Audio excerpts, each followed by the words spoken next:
सर्वत्र गोविन्दनाम संकीर्तनं गोविन्द गोविन्द इति श्रीमद्भागवत महापुराणं तृतीयस्कन्धः पञ्चदशोऽध्यायः। मैत्रेय उवाच प्राजापत्यं तु तत्तेजः परतेजोहनं दितिः दधार वर्षाणि शतं शङ्कमानासुरार्धनात् लोके तेन हता लोके लोकपाला हतौजसः न्यवेदयन् विश्वसृजे ध्वान्तव्यतिकरं दिशां देवावोचुः तं एतद्विभो वेत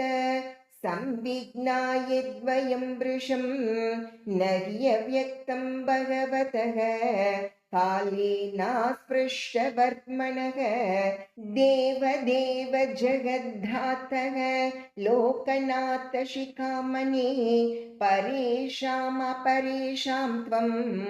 भूतानामसि भाववित् नमो विज्ञानवीर्याय माययेधम् उपेयुषे गृहीतगुणभेदाय नमस्ते अव्यक्तयोनये ये त्वानन्येन भावेन भावयन्त्यात्मभावनम् आत्मनि प्रोतभुवनं परं सदात्मकं तेषां सुपक्वयोगानां जितश्वासेन्द्रियात्मनां लब्धयुष्मत्प्रसादानां न कुतश्चित् पराभवः यस्य वाचा प्रजा सर्वा गावस्तन्त्येव यन्त्रिताः हरन्ति बलिमायत्ताः तस्मै मुख्याय ते नमः तत्त्वं विदत्स्व शम्भोमन् तमसा लुप्तकर्मणाम् अदभ्रदयया दृश्या आपन्नानर्हतीक्षितुम् येष देवधितेर्गर्भ ओजः काश्यपम् अर्पितं दिशस्तिमिरयन् सर्वां वर्धते अग्निरिवेदसी। मैत्रेय उवाच स प्रहस्य महाभागो भगवान् शब्दगोचरः प्रत्याचष्टात्मभूर्देवान् प्रीणन् रुचिरया गिरा ब्रह्मोवाच मानसा मे सुतायुष्मत् पूर्वजासनकादयः चेरुर्विहाय सा लोकान् लोकेषु विगतस्पृहाः तयेकदा भगवतो वैकुण्ठस्यामलात्मनः ययोर्वैकुण्ठनिलयं सर्वलोकनमस्कृतं वसन्ति यत्र पुरुषाः सर्वे वैकुण्ठमूर्तयः ये निमित्तनिमित्तेन धर्मेणाराधयन् हरिं यत्र चाद्यः पुमानास्ते भगवान् शब्दगोचरः सत्वं विष्टभ्य विरजं स्वानाम्नो मृडयन् वृषः यत्र नैश्रेयसं नाम वनं कामदुगैर्द्रुमैः सर्वर्तुश्रीभिर्विभ्राजते कैवल्यम् इव मूर्तिमत् वैमानिकाः सललनाश्चरितानि यत्र गायन्ति लोकशमलक्षपणानि भर्तुः अन्तर्जले अनुविकसन् मधुमाधवीनां गन्धेन खण्डितधियोऽप्यनिलं क्षिपन्तः पारावतान्यभृतसारसचक्रवागदाध्योग हंसशुक तित्तिरिबर्हिनाम्यः कोलाहलो विरमते अचिरमात्रम् उच्चैः भृङ्गाधिपे हरिकथाम् इव गायमाने मन्दारकुन्दकुरभूहलचम्पकार्न पुन्नागनाग बकुलाम्बुज पारिजाताः गन्धेर्चिते तुलसिकाभरणेन तस्या यस्मिन् तपः सुमनसो बहुमानयन्ति यत्सङ्कुलं हरिपदानतिमात्रदृष्टैः वैधूर्यमारकतये ममयैर्विमानैः येषां बृहत्कटितटाः स्मितशोभिमुख्यः कृष्णात्मनां नरजादधुर्वुत्स्मयाद्यैः श्रीरूपिणी क्वनयति चरणारविन्दं लीलाम्बुजेन हरिसद्मनि मुक्तदोषा संलक्ष्यते स्फटिककुड्य उपेतहेम्नि सम्मार्जतीव यदनुग्रहणेन्ययत्नः वापीषु विद्रुमतटा स्वमलामृताप्सु प्रेष्यान्विता निजवने तुलसीभिरीशम् अभ्यर्चति स्वलकम् उन्नसमीक्ष्य वक्त्रम् उच्चेषितं भगवतेत्यमताङ्गयत् श्रीः येन व्रजन्त्यगभिधो रचनानुवादात्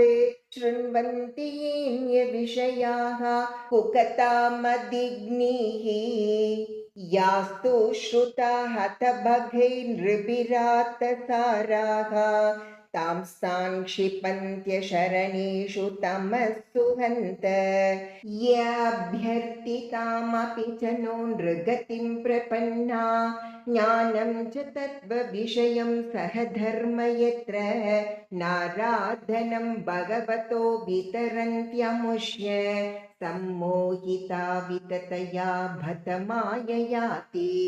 यच्च व्रजन्त्यनिमिषां वृषभानुवृत्त्या दूरेयमाह्युपरिणः स्पृगनीयशीलागा भर्तुर्मितस्तु यशसः कथनानुराग वैक्लव्यभाष्पकलया पुलकीकृताङ्गाः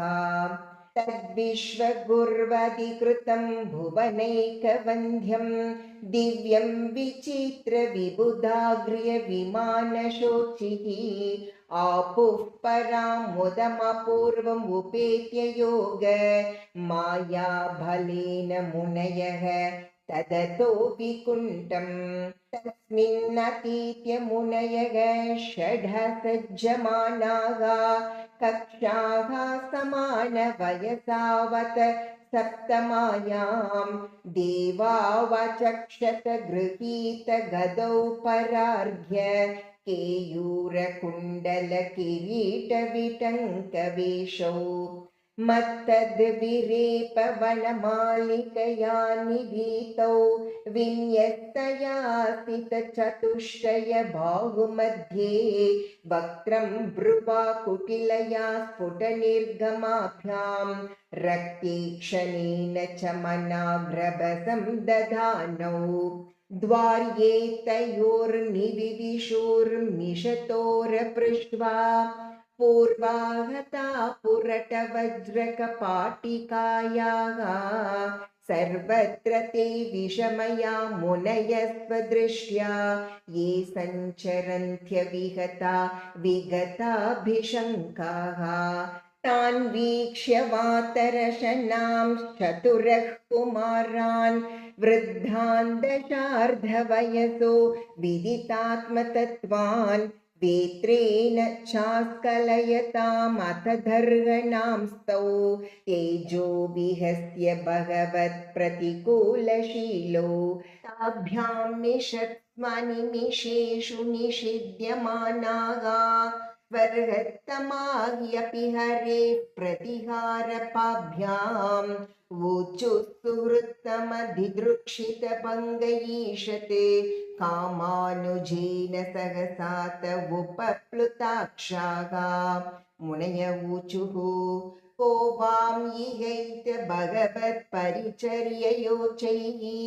तद्धर्मिणां निवसतां विषमस्वभावः तस्मिन् प्रशान्तपुरुषे गतविग्रहे वां को वात्मवत्कुहकयोः परिशङ्कनीयः न ह्यन्तरं भगवतीह समस्तकुक्षौ आत्मानमात्मनि नभो नभसीव धीराः पश्यन्ति यत्र युवयोः सुरलिङ्गिनोः किं व्युत्पादितं युधरभेदि भयं यतोऽस्य तद्वाममुष्य परमस्य विकुण्ठभर्तुः कर्तुं प्रकृष्टम् इह धीमहि मन्ददिभ्यां लोकान्वितो व्रजतमन्तरभावदृष्ट्या पापीयसस्त्रय इमे रिपवोऽस्य यत्र तेषां यितीर्यितमुभाववधार्य घोरं